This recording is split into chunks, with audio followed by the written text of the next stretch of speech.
listeners. I'm here with CaraLilly. She is my roommate. She is a friend and has become quite a wonderful sister, as well as a mother figure in my life. I've been living with you, renting from you for about 6 months. 6 months now, yeah. Time flies. It does. And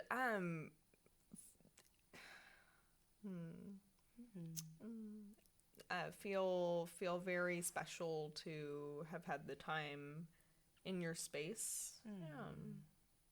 Because it's such a unique space that you offer. Really just that you carry with you for everyone in your life, but certainly that you offer for people who live in community with you, to be very free and vulnerable and open. And I've remembered something that you said to me. It's continued to come back to me a number of times. Something that you said to me before I moved in, I'm pretty sure, something to the effect of wanting to offer space for people to just be themselves, especially in ways that so often out in the world we often for our own well-being, cannot be. You are one of, I would say, like, the least judgmental person I have ever met. The most open, loving person, in like a really deep way. And I feel a really deep connection between us, particularly because we both, can access such depth, and not only can access such depth, but can communicate about it. And that's another thing that we have in common, is that love for conscious communication. I'm aware I feel like I'm going on, and I want to give you space to introduce yourself. Because I really want this time and space to be about allowing you to have a space to open up and to share about yourself and what you offer to the world. And I get to play with facilitating a conversation, a recorded conversation. So thank you for being here with me for this first interview. Oh, thank you so much for that. I'm super honored to be here. I'm also, this is also very new for me as well, being interviewed, and I've always dreamed of being interviewed on podcasts, and so it feels really special to do this with you, because I do feel such a connection with you. I do feel such a sisterhood with you. I feel this, that we've been in deep relating, just being housemates and roommates, and both committing to this space and this way of living that is authentic, and letting ourselves be authentic, to know ourselves even better. And so this feels really special to be here. I'm also really excited because it's my birthday soon, and I was this will be a great dream come true, to be interviewed by one of my really good friends, to kind of come out into the world in a way, be vulnerable in a way, out in public, and to do it all as a little birthday present to myself. So this feels very synchronistic. And I'm excited to be new at this as well. So thanks for jumping in with me in something new. Yes. As you said that, I was picturing us jumping off a cliff together, and then that's why I reached out my hands, because I was like, "You ready? Let's go! We're gonna do it!" Right? Yes, we're gonna jump together. Yes. Yeah. So, okay. So So the theme, the container, the like what I desire and intend to bring in general from my, I guess, outlet is authenticity, vulnerability, and confronting like big, potentially scary, potentially controversial ideas, right? And stepping into that, so that we can kind of untangle and look at things in ways, look at things that might on the front seem scary or unknown or even just complicated, and break them down in a way that makes, helps them feel manageable and sense making.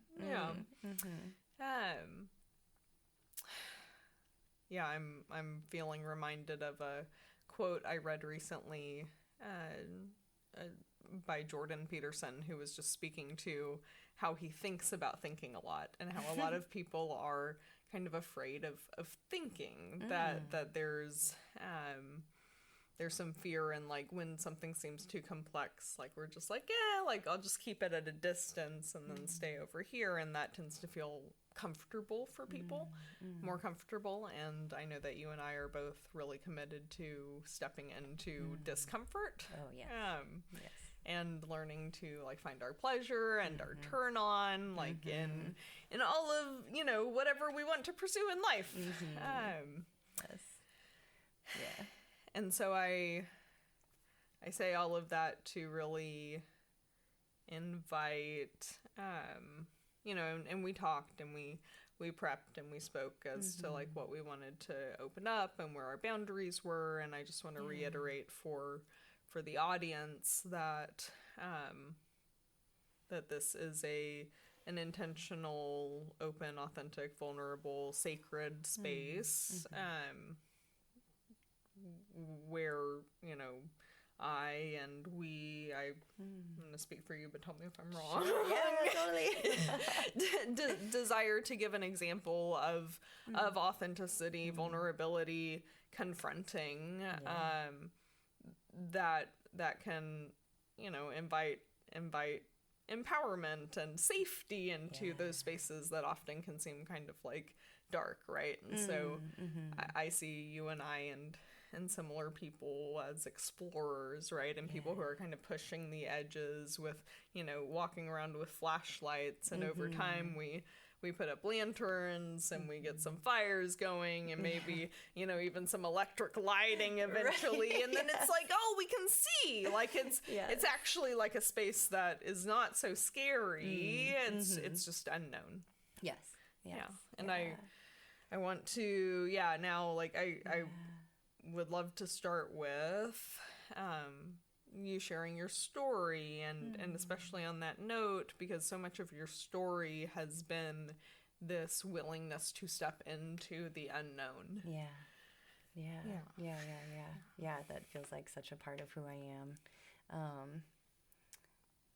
And I remember, like, what your shares having me remember, like, about a decade or so ago, I remember just, like, being in tears and praying that one day I could be a way shower, that, like, one day I could light the darkness for others, so that it wouldn't feel so lonely, so that it wouldn't feel so scary, and that I could be that person that is shining a light, that's also holding hands, and can be like, yes, there's darkness, yes, there's unknown, yes, there's the mystery, and yes, there's grief and pain, and these are often needed for transformation, and you don't have to walk it alone.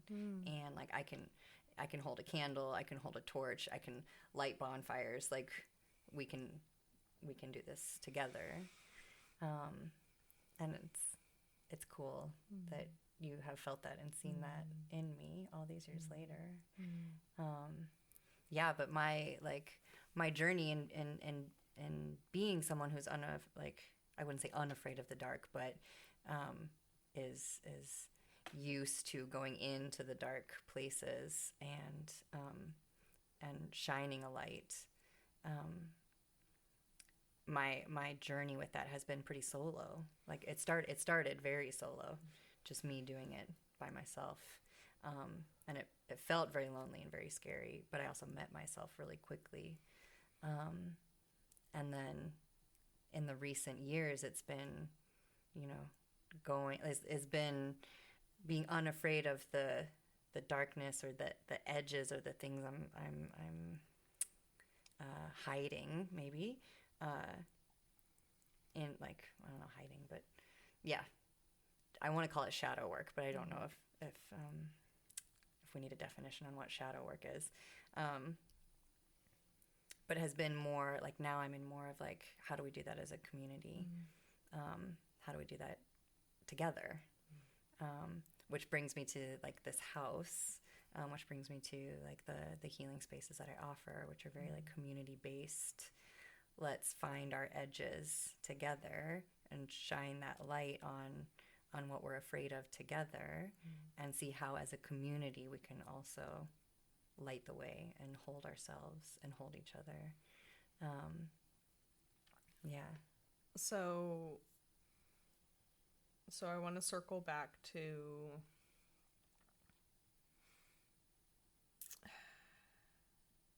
I'd love for you to dive into some of the pivotal turning points. So knowing some of your story, I'm like imagining, the events that preceded you moving to California. And if there's things that you'd like to share from before then. Right. Yeah, just I'd really love for you to give the audience a taste of who this is. Well, and actually, I'd love for you to give the audience a taste of who you were. Yeah. And particularly, maybe just an overview of kind of growing up, but like who were you like in your early 20s? Yeah. I have lived many lives. I have lived so many different lives. I mean, I do want to say like as a kid, I was a very spiritual kid, and the way I grew up, dark. Like I grew up in the in the Christian church, and darkness was always talked about, but was very fear based, and I think my journey in being the light bearer started like at a super young age. But in my 20s, I fell away from. I dismissed Christianity altogether. Although I had a deep spiritual relationship with. I didn't know what to call it at the time. Like it moved from God and like this, this one white dude in the sky to, just like a deep trust of the universe, of something bigger than me, but I didn't know what it was. But I left the Christian church, and I was also married in my early 20s. I was married to a high school, or a youth pastor, a high school youth pastor, and we met at a very Christian college that I went to school at, and religion and Christianity specifically was a lot of our story and was a lot of my life. So my 20s was kind of my first big shift and shedding of something that kept me safe in a way.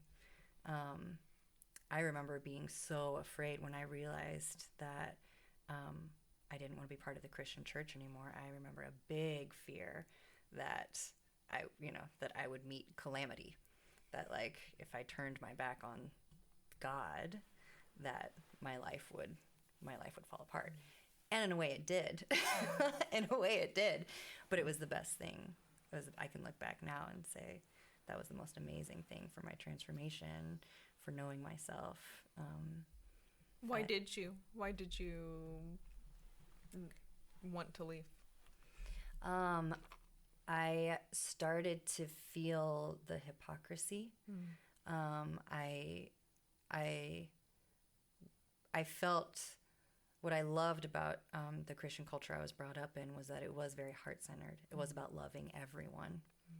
And then I started seeing hypocrisy on love everyone, but not those people, specifically queer LGBTQ people.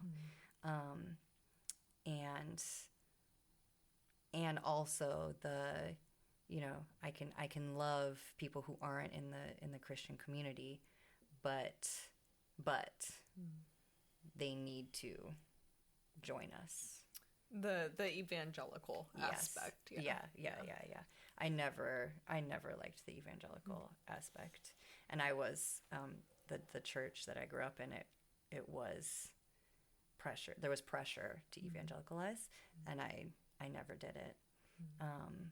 But felt a lot of shame. I want to dig in a little deeper there. Yeah. Because I'm imagining that when people hear that, there's probably like, I don't know, generally kind of two impressions, and one of them is people being like, yeah, I get that, and one of them is being people like, I don't get it. Why would that be why would that be a problem? So I'd love to hear a little more what, because, well, and coming from someone who I feel similarly, I feel also that it is not my place to in a way that is with words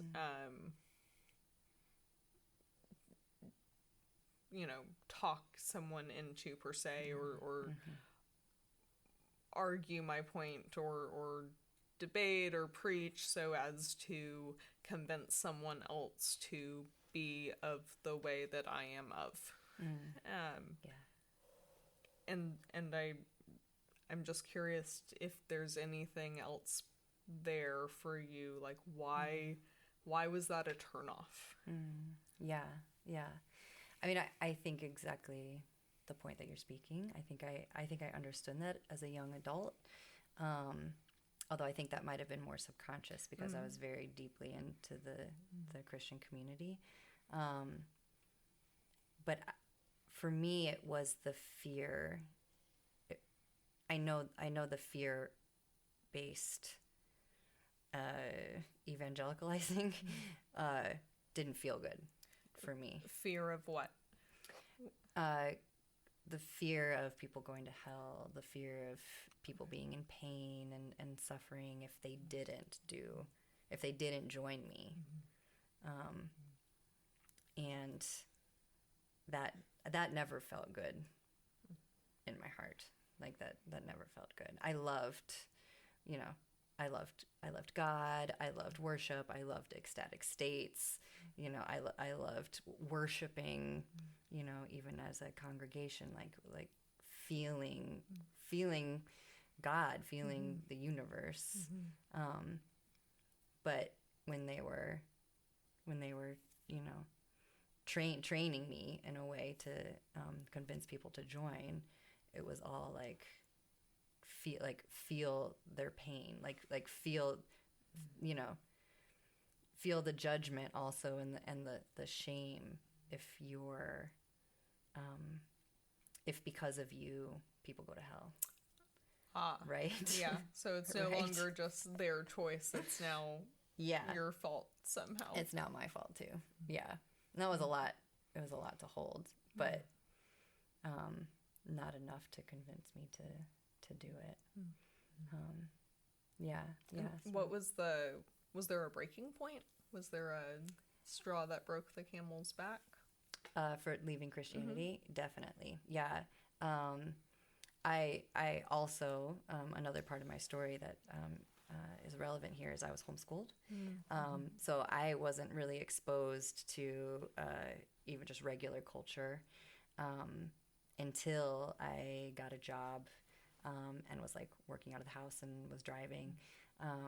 So I very much really only had my church and then a small group of friends, but mostly was at home. And so one of my first jobs, I met a beautiful gay couple, and they were two beautiful men, madly in love. They'd been married for years, and they were considering adopting a child. And I remember meeting them and knowing them and working with them, and then having this realization that they would make amazing parents. Oh. They'd make amazing parents. And I even felt that they would be better parents than some of the parents I knew. And then this disconnect from, but everything I've been told by Christian culture is that they have to repent.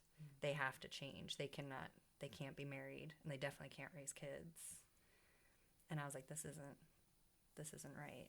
This doesn't feel good to me at all. And I'm very grateful. I'm really grateful for them and just being able to like feel their love and feel that support for them. And then it also was the straw that it was the crack. It was the crack in the armor that sent me. Well, maybe it was the thread. It was the thread I pulled of the sweater, and all of a sudden everything started unraveling. And I was like, this isn't what they're preaching. Isn't real love. It's not real acceptance. Yeah, and maybe that is why, to this day, I still really desire spaces of authenticity where we can truly be ourselves, so that I can love who I really am, and I can love you for who you really are. Below the masks, below the words, below the stories. Yeah, and I'm pretty passionate about that. And okay, so then help me, tell me the beautiful story of that to California. Yeah. So your marriage. So I'm married, right? And Christianity is a huge part of our identity. It's a huge part of our families. And I tell my then husband that I'm no longer a Christian. I wake up one day and I tell him, and it felt very. I felt very natural to say, because I also felt that I was still a good person. I didn't want to go to church anymore, but I felt like my values were still my values.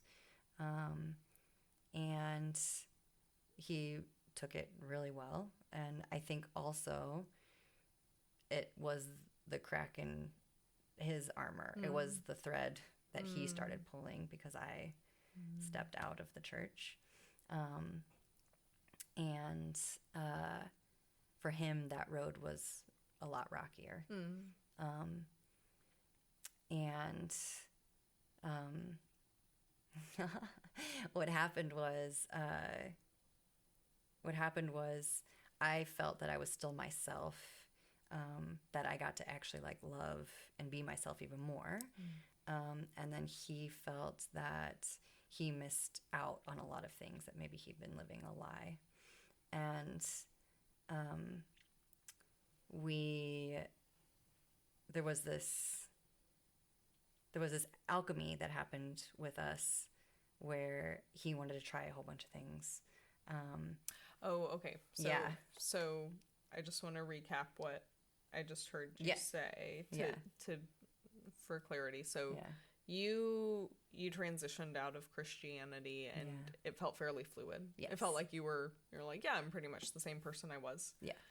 He transitioned out, and maybe he was having a lot of kind of regrets, fears about what have I missed because I was in Christianity for so long, and now I need to make up for that, or go explore all these things that were I was previously limiting myself from. Yes. Okay. Yeah. Okay. So now you're in this mostly he, but you're still along for the ride in this like exploratory stage. Yes. Yeah. And we we decided to try polyamory in like the early 2000s. And that ultimately in Missouri, where I didn't know anyone else doing it, and there was no podcasts that I knew of and no books to read about it. We just dove in, and that for me was another point of like, I'm gonna go into what is like super scary, but I also feel that I'm gonna know myself by going into what's super scary, and I'm like in that way gonna find myself. I'm not gonna lose myself. I'm just gonna know myself better. And it was super hard. And we ended up getting a divorce about a year into it. And the polyamory and the journey I went through in loving more than one person and being intimate with more than one person, and leaving Christianity and going through a divorce. This was all around like my Saturn's return. Really. So for those of you who are not familiar with astrology, this is her late 20s. Late 20s. Yeah. Yes. I was really on a journey, and like all of a sudden I really didn't have anything anchoring me down. Yeah, I was like very free for the first time in my life, and discovering on this self-discovery journey, really. And an opportunity to move to San Francisco popped up. And I had never left Missouri. I had never lived anywhere else. It had always been a dream, and I'd had like premonitions. But I made the leap. And honestly, I remember telling people, I was like, I think I'll probably be back like in a couple months. And then I ended up not coming back for like 8 years. Yeah, and the entirety of my time in San Francisco and California, because I also had some time in San Diego, was really me finding myself, was really me exploring. And yeah, like I kind of remember just like being in this free fall, and being like, who am I? Like, who am I? I don't know, but I'm going to find out. And just, I'm really grateful for the opportunity, and the privilege of being in a city that has a lot to offer. I felt like every day I woke up and there was like just an adventure just outside my front door. You know, I could talk to, you know, I could talk to someone who had like grown up there like in the 70s and 80s, and you know, were the like some of the children of hippies, you know, who lived in community homes, and you know, were still, you know, wearing whatever kind of like clothes they wanted, whatever kind of costumes they wanted, having wild stories. And it felt free. Like I felt like I was meeting people who were very free in expression, free in their life choices and path. And it was intoxicating, because here I was kind of coming out of this, you know, what felt like a restrictive, although spiritual, beginning of my life, and in this really transformational phase. Yeah, and I had a lot of experiences in San Francisco, a lot of yeah, I did a lot of things, I feel like, also in my, because I moved there 29, 30, a lot of things in my, you know, early 30s that, you know, maybe people much younger than me had experiences with.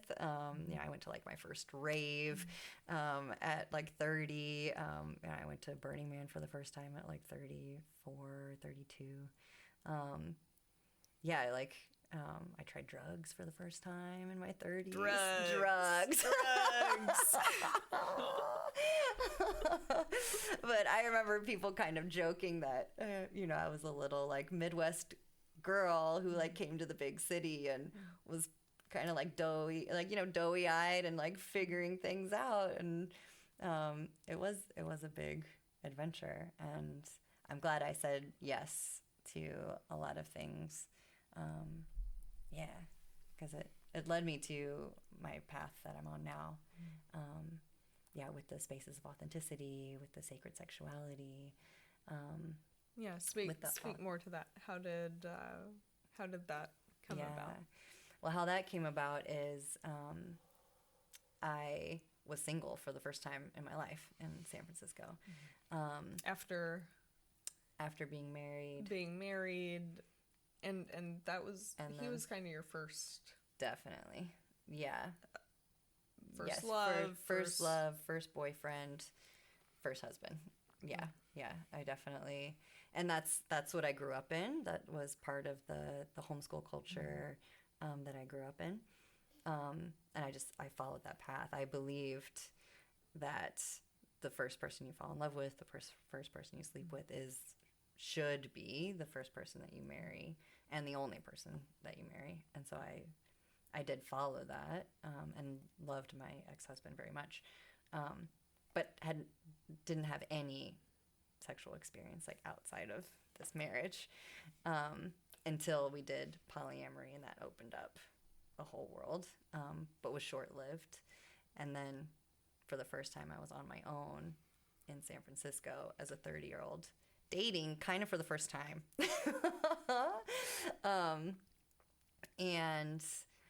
I remember thinking that it's funny. I remember thinking that I had to catch up.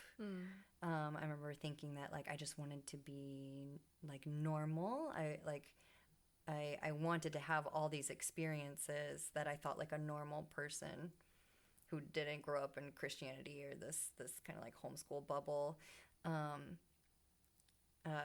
or even like in the Midwest, like, this imaginary person that maybe I'd like, seen on TV or like I didn't want to be naive anymore.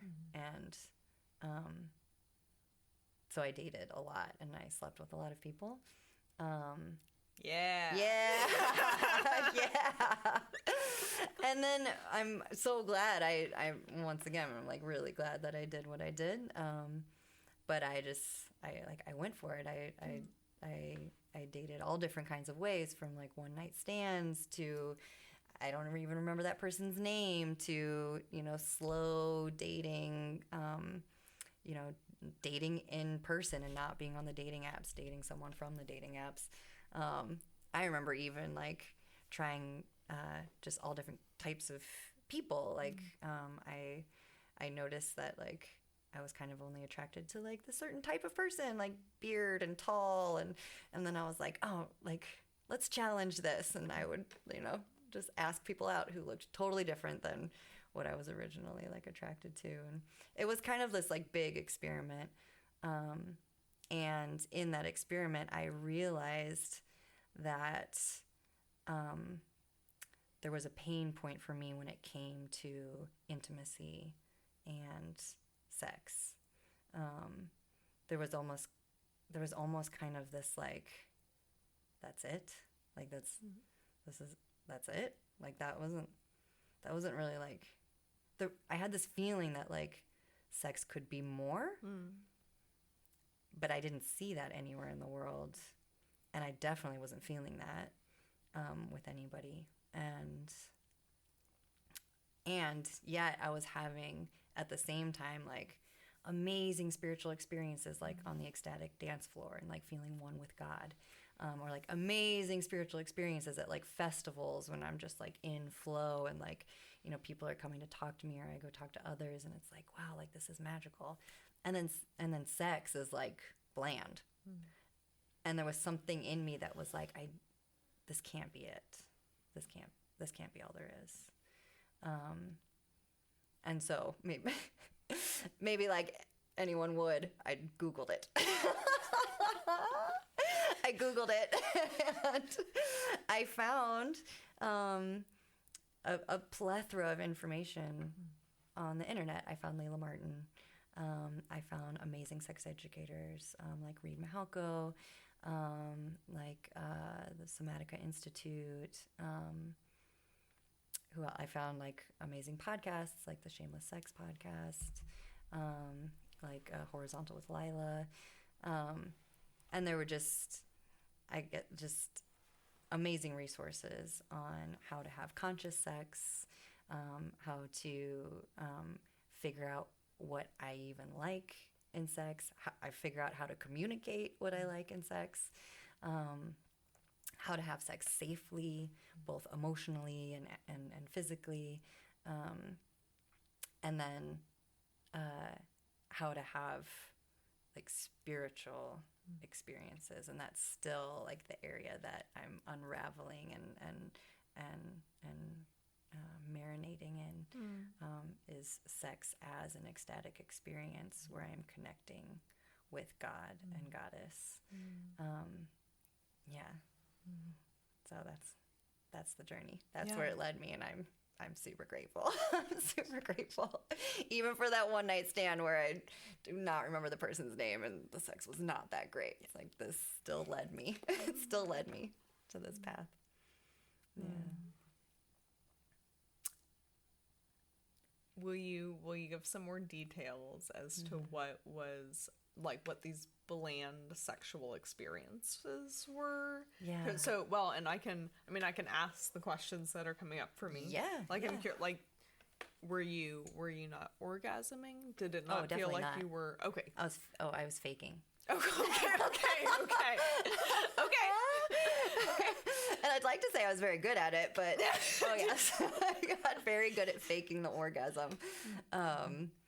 I was also, it was very hard for me to have any sex sober. I was either had a little bit of alcohol to like, to a lot of alcohol to like a little bit of like weed to a lot of weed to like other drugs. Yeah, and that was a big indicator for me that something was off if I could only have it if I was inebriated. So I'm hearing a lack of presence. Yeah, totally. And then like waking up the next morning and being like, I don't feel good. I don't feel good. Like there's something off. Like, and then even like judging myself and being like, was I safe? Like was that even fun? Why am I doing this? And then like the question of why, like why am I doing this? And for the first few years, it was like, oh well, I'm trying to do the thing that everybody does. I'm sure eventually I'm gonna figure out why everybody does this, why it's romanticized like in the movies, like why having like a high number is desired, or like why that freedom of like going home with like anyone you want is like desired. Or even just, even in a scenario of one or few partners, the way that media typically portrays sex is that it's thoroughly enjoyable for both partners.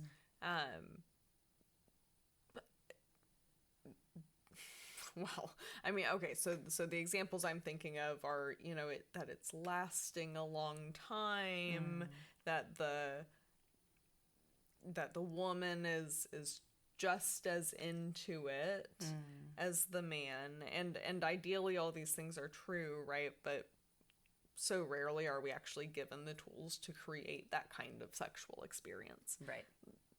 Regardless of sex, right? Of which sex.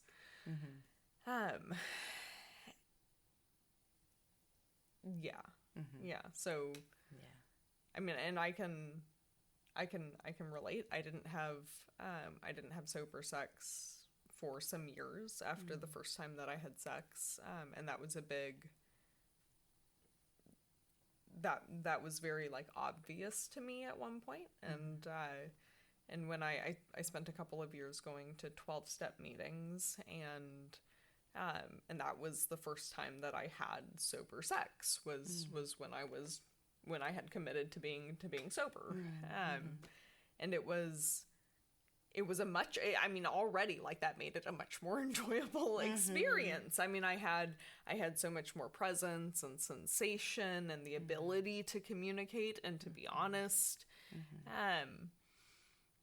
But those weren't things that were taught to me at all. And I,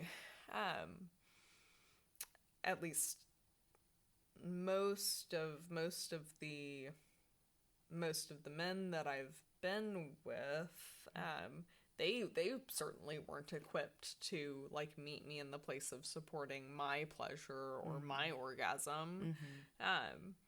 So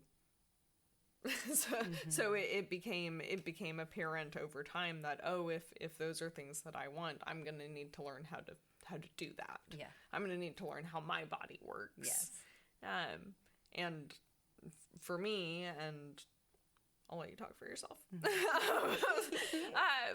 a self-pleasure practice has been so critical, and I feel like in general that I just everyone, but particularly women, just, it is so empowering to realize like how we can feel.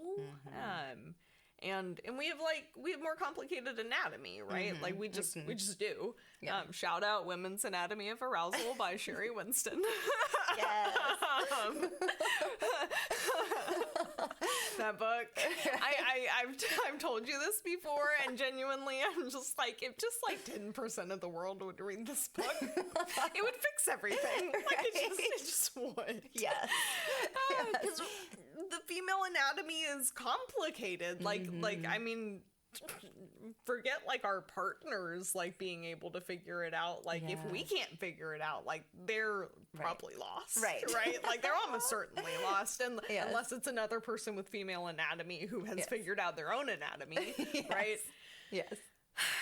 And I know that for me, once I started realizing my capacity to pleasure myself, I was so much less willing to settle for a subpar relationship, even outside of sex, right? Like, because the other side of, you know, the ability for me to experience physical sexual pleasure by my own hands, by my own tools, is that I can then communicate to another person, hey, this is what I like. Hey, do that. No, more like this, right? Like, oh, I'd actually like this more. If I already know, and there's still like the exploratory aspect on the, you know, in the process of getting to know another person's body, and having that knowledge myself allows me to give more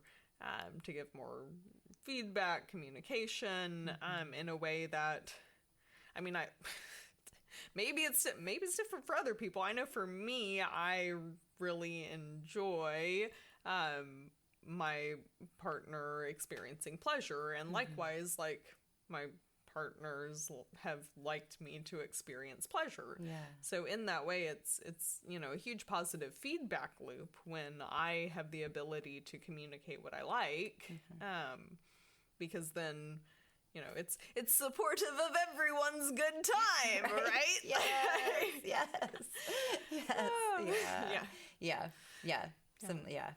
I feel exactly the same. And it was like the unconscious sex, the unsober sex I was having, was just, I was just operating under this, well, we just have sex and I don't have to like really know anything about it, and it will just feel good and like amazing. And how did that work out for you? Not great. Right? And I think also, like, I have also been on a sobriety journey. And I just want to be transparent that I'm no longer a member of 12-step programs, and I enjoy my drugs. Great, yes. So you're on your sobriety journey now. I'm not. Yes. Great. Yes. Yes. Yeah, my sobriety journey is like a whole another thing of just like connecting with my body and connecting with spirit. And I might in the future.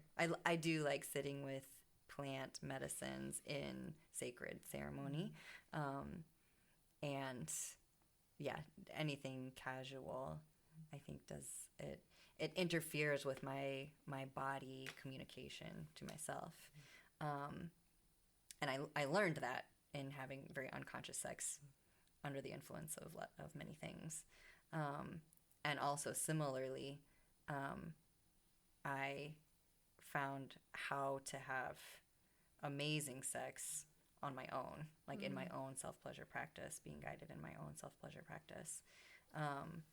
And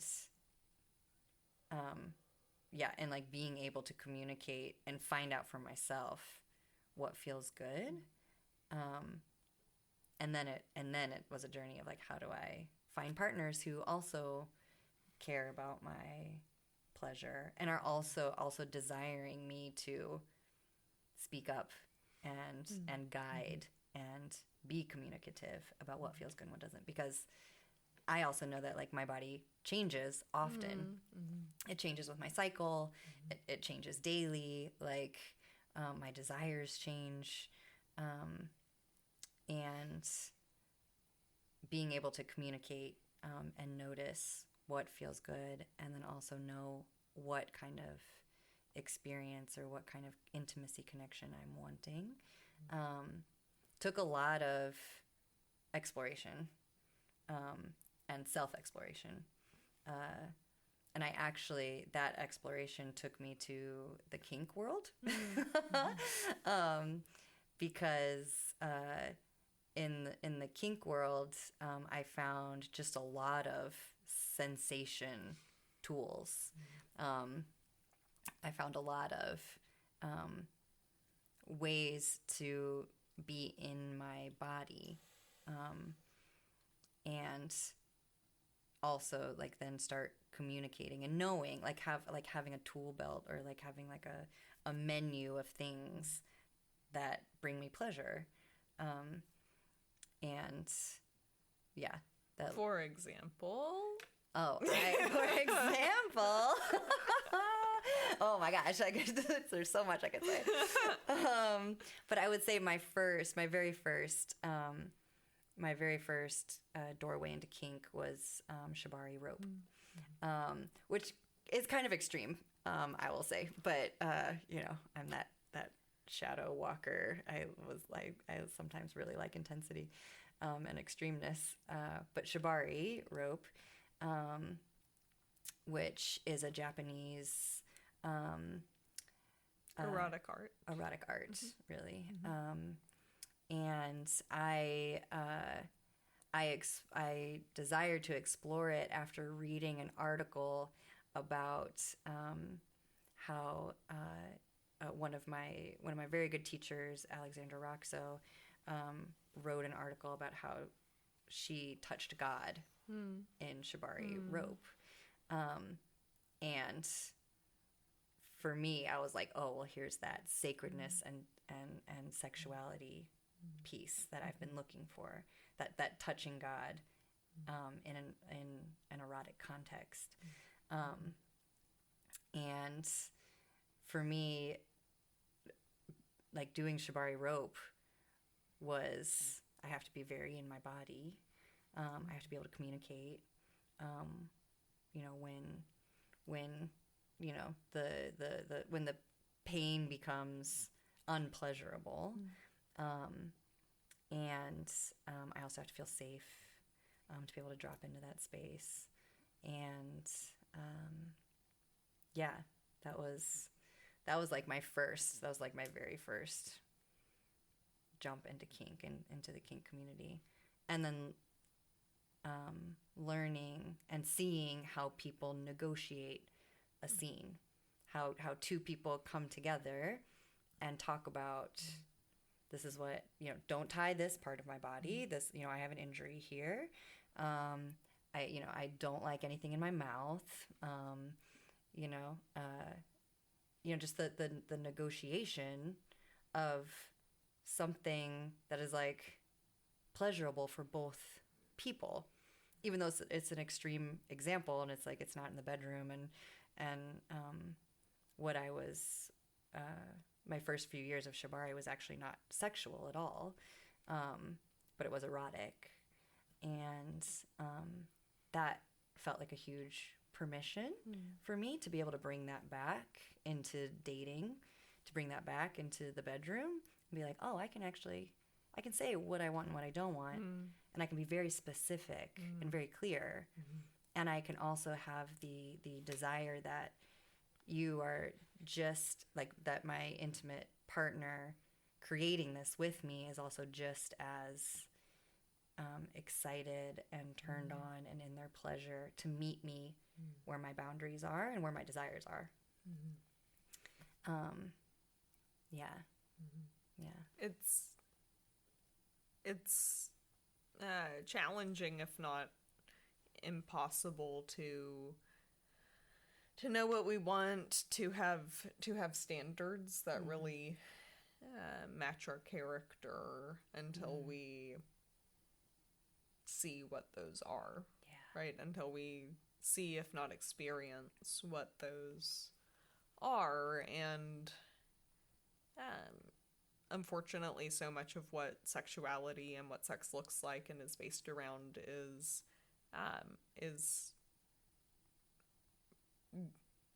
if it's anything other than missionary, is learned from porn, and is often led by males, and is not geared towards a woman's pleasure, which is much more complex, anatomically, and in that sense, like, more challenging to access, and yet I would say, like, so much more rewarding. Like, and we, even at a non-sexual level, like, imagining, it's beautiful to see anyone smile, right? It's beautiful to see anyone laugh, and a woman laughing, like a woman, like, expressing ecstasy and joy, and like just like being in like magic and flow, that feminine joy. I've said it for years, and I definitely lean towards men as my sexual preference, but I think women are decidedly the more attractive of the sexes. Like, yes, I think that's probably, like, really obvious. I agree. I would hope. I don't know. Yes.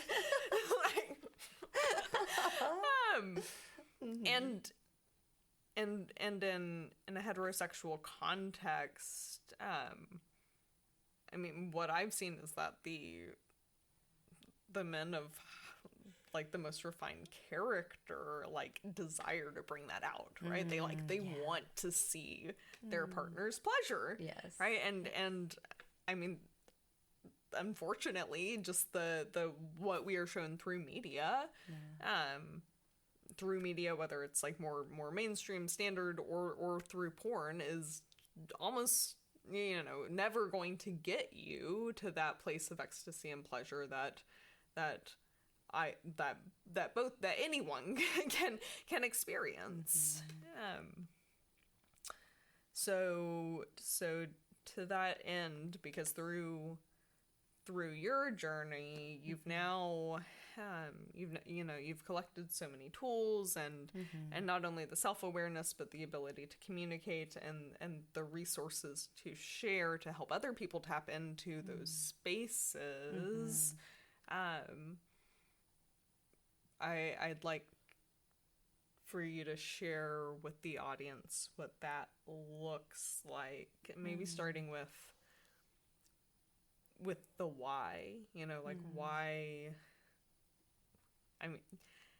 it's always, you know, a reflection of our personal why, right? And you have such devotion to bringing sacred sexuality and authenticity and vulnerable expression to community, like you've said.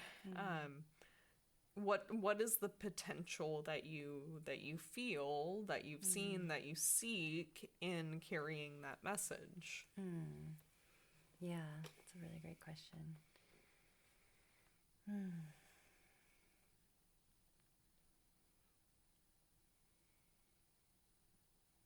Yeah, the potential that I see.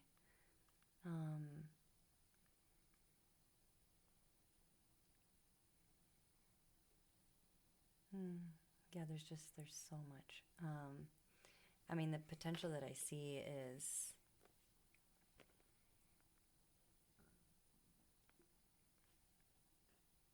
yeah, it's freedom.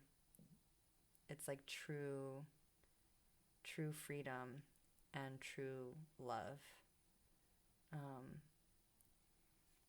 And by that I mean I have felt in these spaces of vulnerability, authenticity, and sacred sacred sexual experiences. I have felt the freest I've ever felt and the most loved I've ever felt. And I desire that for the whole world. I desire everyone to taste ultimate freedom and to taste deep, unconditional love. And I don't think it's outside of us. I think it's within us. And I think the tools of vulnerability, the tools of authenticity, the tools of conscious sex, sacred sex, are paths. There are many paths to knowing yourself. I think there are many paths to freedom and unconditional love. But those are some of the ones that I've walked.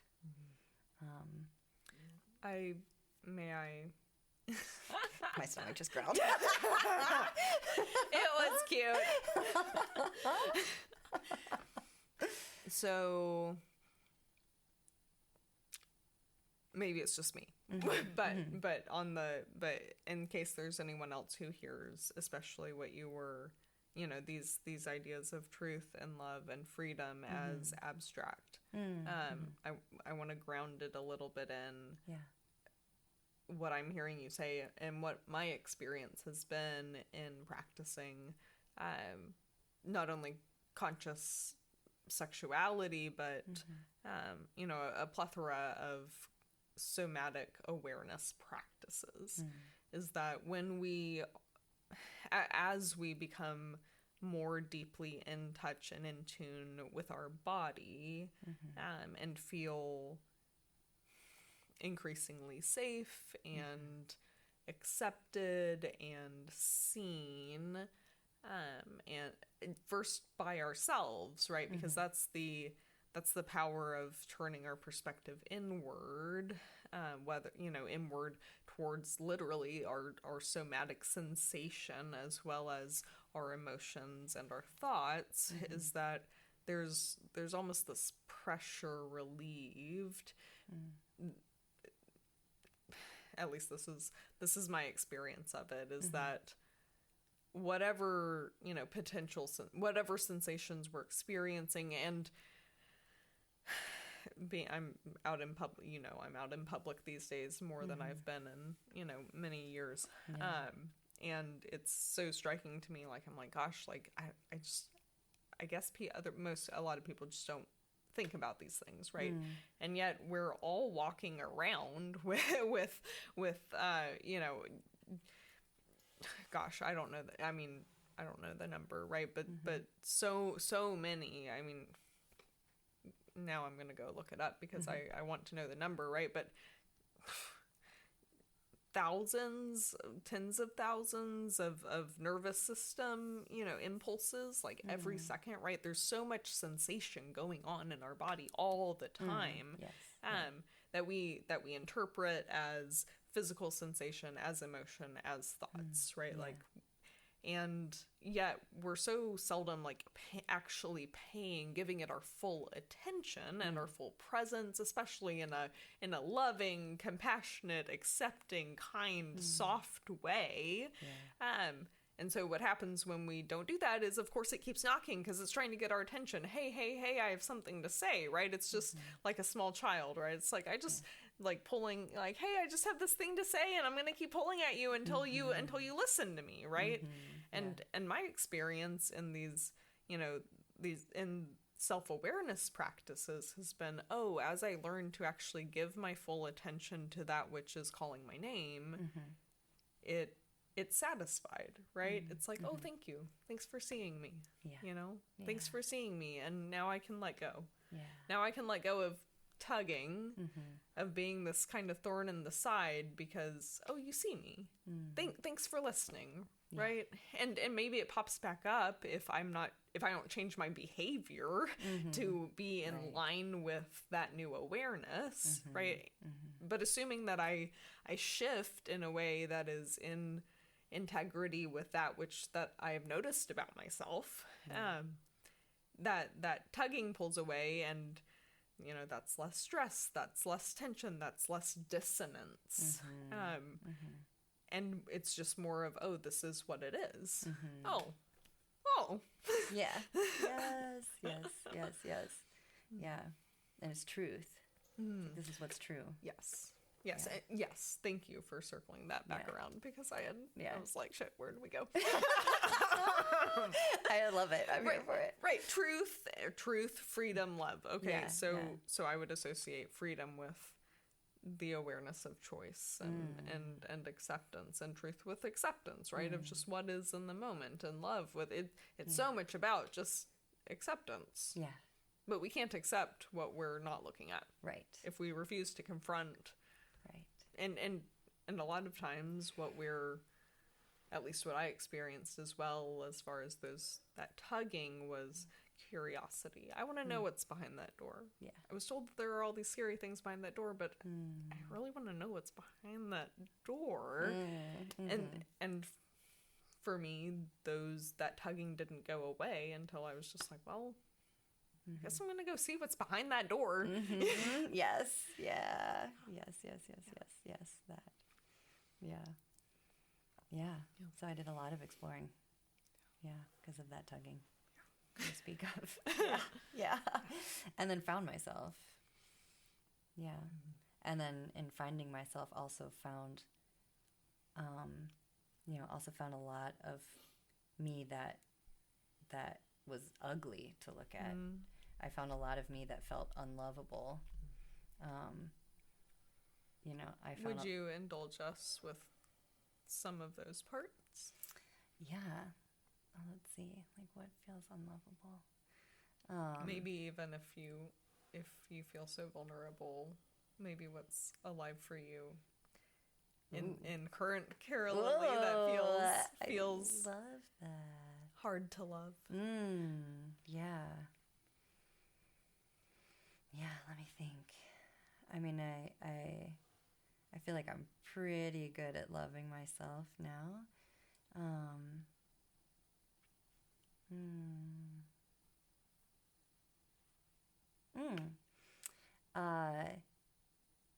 I've recently noticed that my creativity has changed.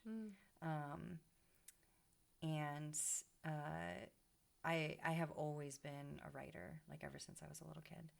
I think as soon as I learned how to pick up a pencil and write, I've been writing stories. And that creativity for me has shifted in the last 4 or 5 years. And I was finding myself judging why why my creativity isn't flowing in that direction. And I found myself judging like my sentence structure and my ability to focus on like one point, like to write one story from beginning to end. And I for the last few years, it's been quite painful to realize that I'm not writing in the way I have in the past. And I've even tried to let it go completely and like just be like, well, maybe I will never write again. And although I have a deep desire, I was even born with a deep desire to express myself through writing, but what's coming out now doesn't look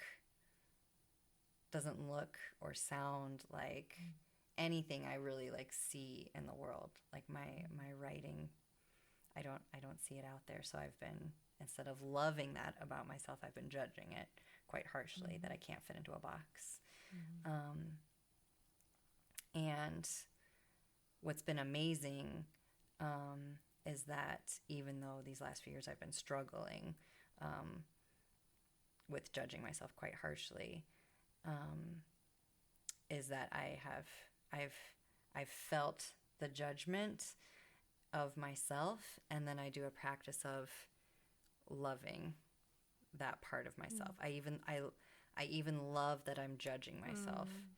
It kind of sounds meta, but whenever I'm in a contraction, or I'm in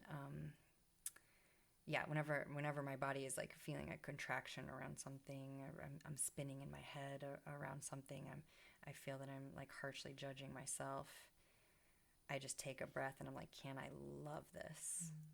Can I even love that I'm judging myself? And I think about like, if I were outside of myself looking at myself, or if my friend was harshly judging themselves, that their writing feels all over the place and isn't coherent and doesn't read like anybody else's, it would be so easy to still love them. So why don't I try doing that for myself? And what's been amazing is I've seen it shift just like actually in the last few months. So it took me years to judge and love. And then only in the last couple of months, that permission to love the entirety of my experience, the loss of writing and the judgment of it, that I've started writing in a way that feels really pleasurable. Because I'm no longer in that contraction around the self-judgment, and just the opening of all of this can be loved has brought me a writing practice and like a writing style that is unique, and I'm now finding pleasure in again.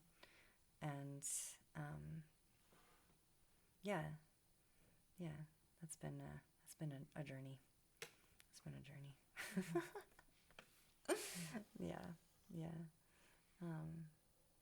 It's been such a lifelong dream to like be a novelist. I even like my parents, when they first asked me what I wanted to be when I grew up, I said I wanted to be a novelist.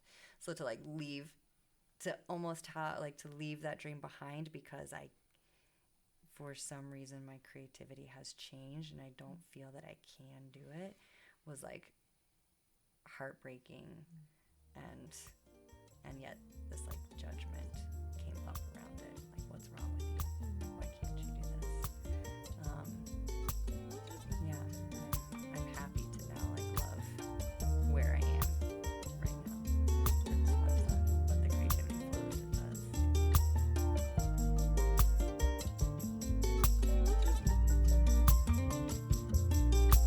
You've just finished listening to the first half of my conversation with CaraLilly. If you would like to continue the conversation with us, and believe me, the details only get juicier, you can do a paid subscription to my Substack at Naturally Rosie, and that will get you all of the second halves of conversations with my interviewees from here on out.